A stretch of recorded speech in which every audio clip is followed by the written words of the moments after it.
아멘. 좋으신 주님을 찬양합니다. 우리 좌우 앞에 있는 분들과 인사를 나눕니다. 반갑습니다. 환영합니다. 축복합니다. 또 한 주간 새벽을 마무리 짓는 금요일 아침입니다. 오늘도 변함없는 주님의 은혜와 사랑이 여러분들 가운데 넘치기를 축복합니다. 우리 그런 또 기대를 가지고 열왕기상 2장 말씀을 같이 나누도록 하겠습니다. 오늘 12절까지 나눕니다. 다윗이 이제 마지막 소천하는 장면이죠. 그리고 유언을 남기는 장면입니다. 한 사람의 일생이 이렇게 휙 하고 또 지나갑니다. 파란만장한 다윗의 일생이 이제 마감을 하게 됩니다. 참 인생이라는 게 그런 것 같습니다. 아무리 탁월하고 뛰어나도 출발이 있은지 끝이 있고 시작한 것 같은데 금방 마무리가 되는 그런 게 인생인 것 같습니다. 늘 어르신들이 이전에 일장춘몽과 같은 게 인생이다, 한여름밤의 꿈과 같은 게 인생이다, 이런 얘기를 많이 하셨는데 지나놓고 보니까 진짜 그게 맞는 말씀 같아요.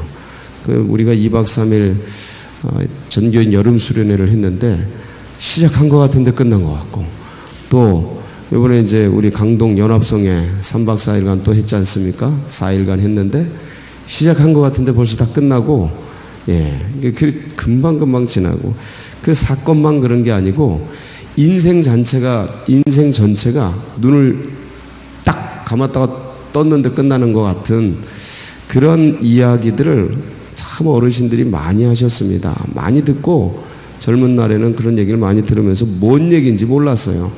근데 이렇게 와 보니까 이제 삶의 중반을 넘어서 이렇게 지나 보니까 그분들이 하신 말씀이 이런 얘기구나, 이렇게 이제 느껴집니다. 왜 이렇게 빨라요? 빠르시죠? 속도가. 다윗도 일생이 이렇게 금방 끝나게 됐습니다. 이제 유언을 남기는 장면입니다. 유언을 남길 때 가슴에 가장 깊이 새겨진 말씀들을 이제 남기게 되죠. 그래서 3절 4절에는 뭔 말입니까? 너 솔로몬 누구에게 충성해라? 하나님께 충성해라, 이 얘기입니다. 3절 4절은 누구에게 충성해라? 하나님께 충성해라. 하나님께 충성해야 네 왕위가 영원하다, 길다. 여러분, 이거는 복음을 막론하고 진리입니다. 하나님께 충성하는 우리 성도님들 되시기 바랍니다. 이래야 영원히 보장돼요. 영원히. 이 일생이라는 게 그냥 주어진 게 아니고 영생을 살라고 주어진 기회 아니겠습니까? 인생의 의미는 그겁니다. 여러분, 헷갈리시면 안 돼요. 인생 100년이 주어졌는데 이게 왜 주어졌나? 영생을 사라고 주신 기회거든요, 인생이라는 게. 근데 인생을 주실 때 하나님께서 인생을 주실 때 가장 존귀한 이 영생을 사라고 주셨는데 인생의 의미를 모르고 인생이 이게 그냥 자기 잘 먹고 잘 살고 좋은 건 누리고 그러고 살라고 준 거로 잘못 착각하면, 그리고 주신 그 달란트를 땅에 묻어놓고 그렇게 일생을 살아버리면 이거 그냥 망하는 겁니다. 투자를 잘못하는 거예요. 인생을 주신 주인의 의도를 오해하고 잘못하는 거예요. 땅을 치고 후회하죠, 나중에. 왜냐면 너무나 명확하지 않습니까? 나중에 딱 종말 앞에 쓰고 죽음 앞에 쓰는데 이게 인생인가? 아무리 배를 잘 먹고 잘 살고 쌓은 거 있어도 다 두고 가는데, 어린애들이 놀이터 모래에서 막 소꿉장난감 갖고 이거 내 집이야, 이거 내 차야, 막 싸우고 다투다가 저녁나절에 엄마가 얘들아 어서 와라. 그러면 그동안 그렇게 싸우고 다투던 그 장난감, 돌로 만든 장난감, 종이로 만든 장난감, 다 나무로 만든 거 던져버리고 엄마한테 가지 않습니까? 이 인생에서 싸우는, 다투는 그 돈 조각, 뭐 있어요? 집 조각, 나무, 그거 다 나무 같은 거예요. 나무. 버리고 가거든요. 못 가져가요. 그러니까 진짜 가져갈 게 뭐냐? 영생이 있느냐 없느냐예요. 이게 중요해요. 그러니까 인생의 의미가 그거다. 그거 잊지 말아라. 그러니까 젊은 날에는 그게 왜 안 보이는지 잘 몰라요. 그 주님을 위해 살 생각을 못하고, 이야, 환하게 이 세상에 깔아놓은 공중권세 잡아 헷갈리게 만든 높아진 이론으로 복음의 광채를 가리는, 눈을 가리는, 그 전부 자기 배 위에서, 몸뚱이 위에서, 자기 자신의 인생 위에서 살게 만든다고요. 그리고 진짜 은혜가 있는 사람은 그나마 마지막 침상에 누워서 건강을 잃고 이제 죽음의 목전을 기다리면서 이게 인생이 아니구나, 잘못 살아왔구나, 이게 본질이 이게 아니구나, 하나님이 계시구나, 이걸 알게 하셔요. 그나마 알게 돼서 자존심 내려놓고 복음을 영접하고 가시면 다행히 이건데 그것마저도 뿌득뿌득 이를 갈면서 거부하는 사람들이 있어요. 불행한 거죠. 지옥으로 가는, 비참한데. 이런 일이 없도록 하여간 여러분 기회가 닿는 대로, 때를 얻든지 못 얻든지 여러분 자녀들, 부모들, 이웃들, 친지들 복음을 지혜롭게 잘 전하시길 축복합니다. 기회 있을 때 해야 돼요. 기회를 놓치면 아무리 하고 싶어도 못해요. 가슴에 피멍이 듭니다. 그럼 일생 자기 사는 동안 그때 했어야 되는데 지나고 나면 끝이거든. 이게 다윗이 이제 마지막에 유언을 남깁니다. 하나님께 뭐해라? 충성해라. 하나님 말씀을 꼭 붙들어라. 뭘 붙들어라? 하나님 말씀. 그 얘기예요. 하나님 말씀을 꼭 붙들어라. 말씀을 새겨야 돼. 자, 그러고 나서 이제 이런 유언을, 하나님께 대한 충성과 말씀을 붙들 것에 대한 유언을 딱 남기고 뒤에 쭉 무슨 얘기예요? 가슴에 응어리 졌던 거, 그 얘기합니다. 가슴에 응어리 졌던 거. 물론 이게 솔로몬의 통치에 있어서 그 솔로몬의 통치의 기반을 견고하게 할 수 있는 그런 일이기도 해요. 왜냐하면 이들을 그냥 냅두면 흔들어댈 테니까. 결국은 다윗도 흔든 사람들인데 솔로몬을 못 흔들겠습니까? 결국 흔들죠. 흔드는데 요압, 시므이 이런 사람들이 솔로몬을 흔들려고 합니다. 그래서 유언으로 남겨요. 이 사람들 어떻게 해라? 제거해라. 그리고 이 사람은 끝까지 네가 써라. 곁에 두고 써라. 왕의 상에서 같이 먹게 해라. 이렇게 명령을 해요. 바르실레 가족들은. 굉장하죠.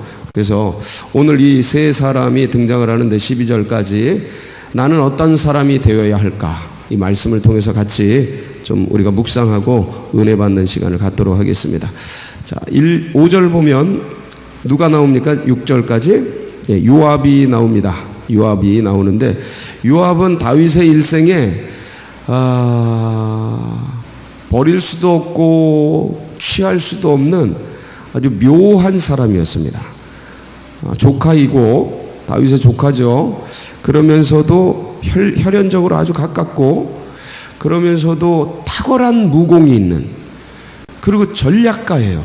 요압이 전략가입니다. 전략적으로도 뛰어난, 그리고 영적으로도 아주 뭐라 그럴까, 어떤 영적으로도 뭔가를 파악하고 진단하는데 뛰어난 능력이 있는 분이에요. 그러니까 다 갖춘 분이에요. 다 갖춘 분. 근데 뭐가 다윗의 마음을 늘 건드렸어요? 요압의 뭐가? 뭐가 세요? 언어가 세요.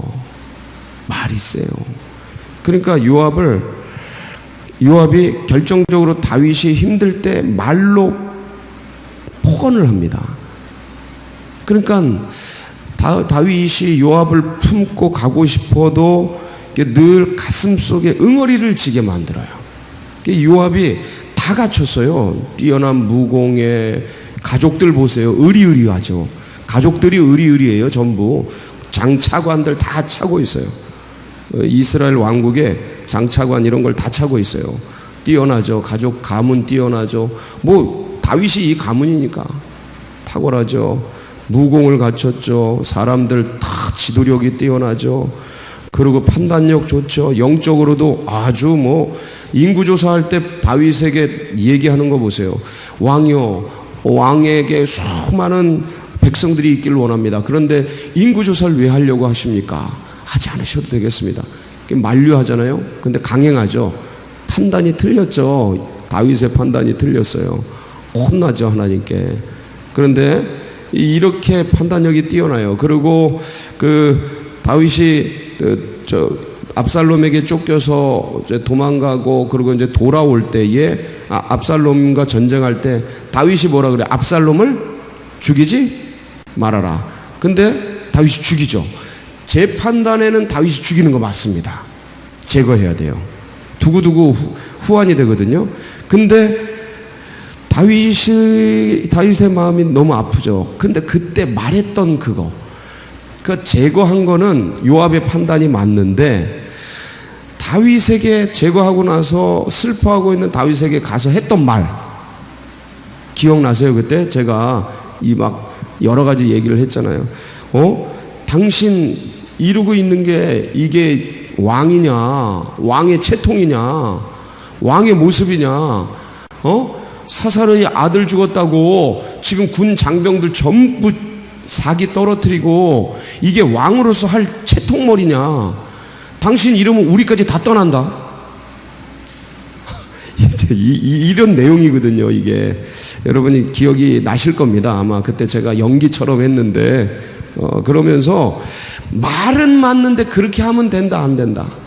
그 유메시지로 하면 안 돼. 네가 그러니까 문제가 이렇게 생기지 않았냐. 이 유메시지거든요. 그러면 안 되고 아이메시지. 왕이요, 왕의 가슴이 얼마나 아픕니까? 아들을 잃으시고. 근데 왕이요, 후환을 생각한다면 이 압살롬은 없어져야 되는 게 맞습니다. 차라리 저를 혼내십시오. 제가 죽였으니까 저를 혼내시고. 그러나 왕이요, 왕이 이르시면 모든 장병들이 사기가 떨어지고 나라가 분열됩니다. 여기서 이러시면 안 됩니다. 힘을 내십시오. 같은 말이라도 너무 다르잖아요. 그러니까 아이 메시지로 해야 돼요. 유 메시지로. 네가 그러니까 나라가 이 모양이고 지금 쪼개지고 이러지 않냐. 이러면 안 된다는 거예요. 근데 이게요, 가정 부부 사이에서, 부자 사이에서 빈번하게 일어나는 일이에요. 공동체에서. 제가 이런 얘기를 많이 드렸는데, 근데 지금 요압을 제거하라는 솔로몬에게 명령을 내리면서 무슨 얘기를 하냐면 아브넬 살해 사건과 아마사 살해 사건을 얘기해요. 이건 명목상의 얘기예요. 모든 사람이 들어도 맞아, 그랬기 때문에 요압은 제거당해야 돼 라는 얘기예요. 명목상의 얘기. 근데 그 밑바닥에는 이 다윗의 가슴 속에서 응어리진 사건, 압살롬 사건이 있는 거예요. 이 세 분은 다 압살롬 사건에 연루된 사람입니다. 그래서 아마 아브넬 살해 사건은 어디 나옵니까? 사무엘하 3장 27절에 보면 아브넬은 북쪽 사울 왕가의 군대 장관이죠. 근데 그 군대 장관이었는데 사울의 아들이 이 아브넬을 의심합니다. 의심해서 화가 나가지고 이 다윗하고 동맹을 맺으려고 내려왔는데 죽여버리죠. 누가? 요압이 죽입니다. 그게 사무엘하 3장 27절이에요. 시작. 아브넬이 헤브론으로 돌아오매 요압이 더불어 조용히 말하라는 듯이 그를 데리고 성문 안으로 들어가 거기서 배를 찔러 죽이니 이는 자기의 동생 아사엘의 피로 말미암아.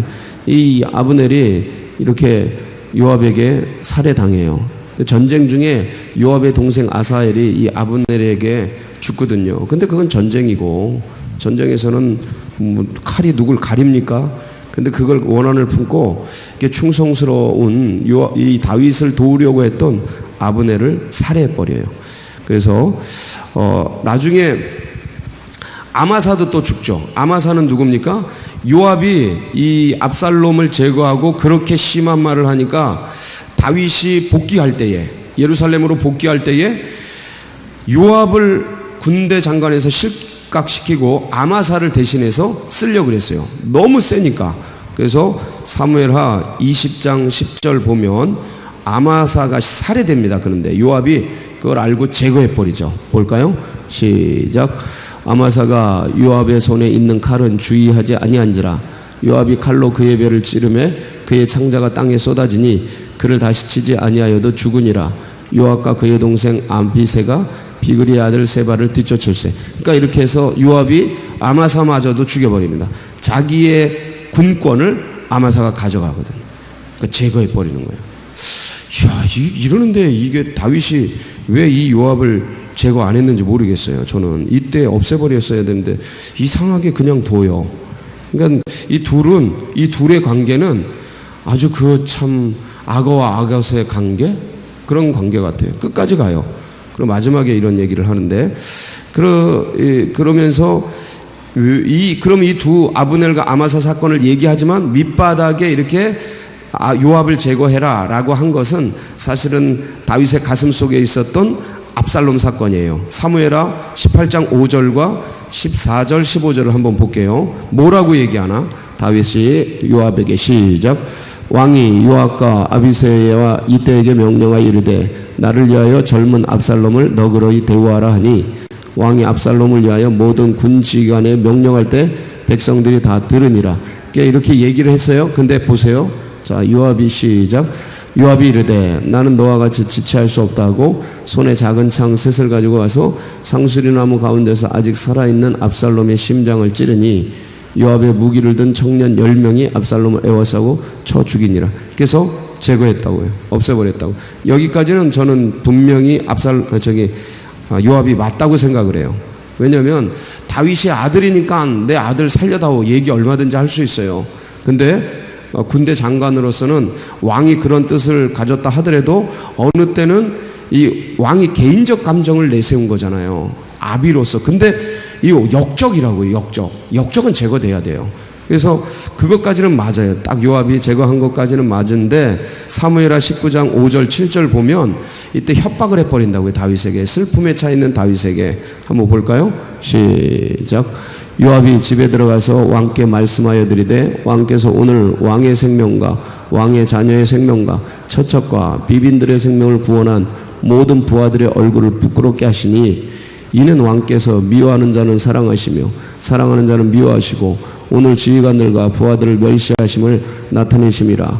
오늘 내가 깨달으니 만일 압살롬이 살고 오늘 우리가 다 죽었다면 왕이 마땅히 여기실 뻔하였나이다. 이제 곧 일어나 나가 왕의 부하들의 마음을 위로하여 말씀하옵소서. 내가 여호와를 두고 맹세하옵나니 왕이 만일 나가지 아니하시면 오늘 밤에 한 사람도 왕께 함께 머물지 아니할지라. 그리하면 그 화가 왕이 젊었을 때부터 지금까지 당하신 모든 화보다 더욱 심하리이다 하니. 이게 이제 가슴에 새겨지죠. 이게 가슴에 새겨집니다. 그러면서 이제 나중에 바꾸려고 그러는데 그 바꾸려고 하는 아마사마저도 살해해버리죠. 자, 요압은 이렇게 돼서 결국은 이제 다윗의 가슴 속에 피멍이 들게 했고 솔로몬에 의해서 제거됩니다. 살해돼요. 없어지죠.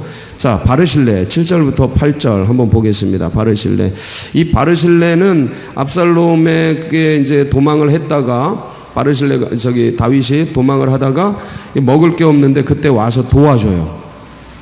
사무엘하 17장 27절 29절 보면 이렇게 나와 있죠. 시작.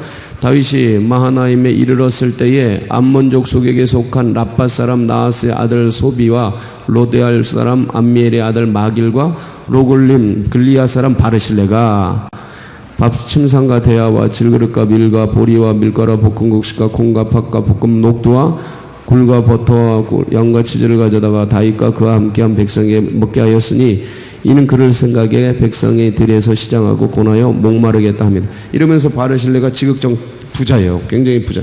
그러니까 돈이 있어야 이렇게 또 해요. 그러니까 잘 섬겨드려요. 얼마나 감사해요. 자기가 가진 걸 가지고 하나님 나라에 하나님의 그 왕을 잘 섬기니. 그러니까 이게 또 가슴에 새겨져. 잘 보세요. 사람이 고통 속에 있을 때 했던 일들이 가슴에 새겨집니다. 그러니까 사람이 고난 속에 있을 때 도왔던 것, 그게 가슴에 새겨지고요. 평상시에도 돕는 거 좋죠. 근데 어려울 때에 돕는 거, 힘들 때에 돕는 거. 그래서 잔치상에는 못 가도 장례식장에는 꼭 가라 그러는 거예요. 힘들고 어려울 때 도왔던, 찾아왔던 그 사람들이 가슴에 남는 거예요.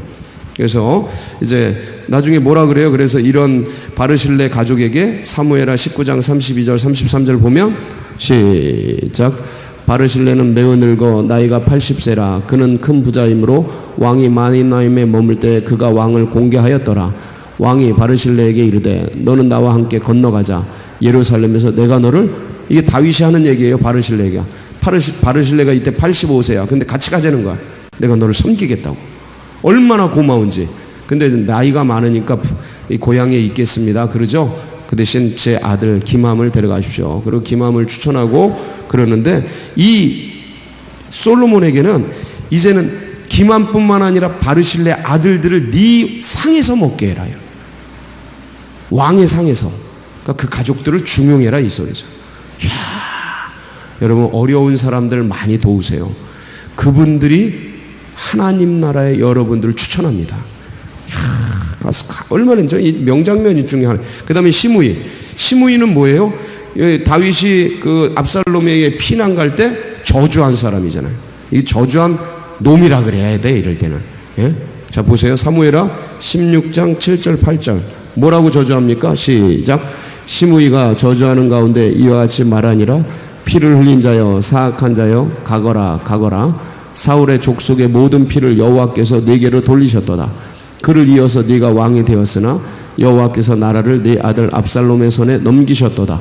보라 너는 피를 흘린 자이므로 화를 자초하였느니라 하는지라. 그러니까 도망가는 거, 그러니까 피난 가는 거 보면서 강 건너에서 막 저주하고 잘됐다 잘됐다 쌤통이다 네 사울 왕가를 망가뜨리더니 너도 똑같이 네 아들에게 망하는도다 그러면서 저주받 이러면서 저주했던 이 시므이가 굉장히 영향력 있는 사람입니다. 나중에 다윗이 이제 복귀할 때 1000명을 데리고 나가서 맞이하죠. 정치적으로 막강한 사람이었어요. 그러니까 다윗이 이때는 살려둡니다. 살려둬요. 정치적으로 막강한 사람이니까 그렇게 뭐 부딪힐 일이 없죠. 안정을 시켜야 되는데. 그런데 이제 유언 남길 때는 솔로몬에게 제거하라고 명령을 내리는 겁니다. 자, 여러분 세 유형이 나왔습니다. 하나는 피치 못해 같이 있어야 하는 요압. 또 하나는 너무너무 같이 두고 함께 있고 싶은 바르실레. 시므이는 정말 기회주의자면서 싫어하는 그런 스타일. 여러분은 어떤 분이 되고 싶습니까? 전 여러분이 모두가 하나님 나라에서 바르실레 같은 사람이 되길 축복합니다. 가슴 속에 어려울 때 사람들 도우시고요. 하나님 나라 위해서 충성하는 바르실레 같은 복된 성도님들 되시길 축복합니다. 같이 기도하시겠습니다. 이런 바르실레의 믿음이 다음 세대들에게도 흘러가고 이런 좋은 성품과 인격이 우리 모두에게 갖춰지고 다음 세대들에게도 갖춰지도록 위해서 기도해 주시고 이 나라 민족과 교회 나가는 앞길 그리고 이제 수능이 이제 90여일 남은 우리 학생들 위해서 여러분 마음 모아 기도해 주시고 함께 기도하면서 나아가도록 하겠습니다. 같이 기도하겠습니다. 한번 부르짖고 함께 기도하며 나갑니다. 주여